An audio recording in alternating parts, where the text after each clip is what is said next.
Hey everyone, in this video I'll show you how to fix Canva website publish problems, step by step. So if your Canva site won't publish, keeps loading forever, shows errors, or your domain isn't working properly, yeah, this guide will help you troubleshoot the most common issues. First, make sure your internet connection is stable. A slow or unstable internet can interrupt the publishing process and cause upload errors. Next, refresh the Canva page and sign out of your account, then sign back in.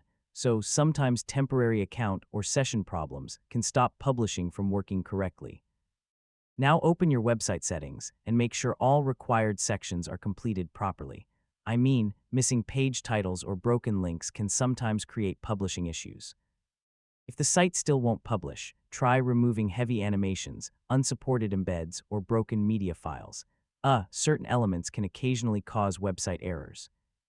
One common fix is clearing your browser cache and cookies. So, outdated browser data can sometimes interfere with Canva features.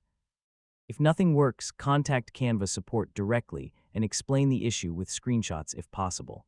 Yeah, they can sometimes identify account-specific problems faster. And that's basically how to fix Canva website publish problems from start to finish. After trying these fixes, your website should publish much more smoothly.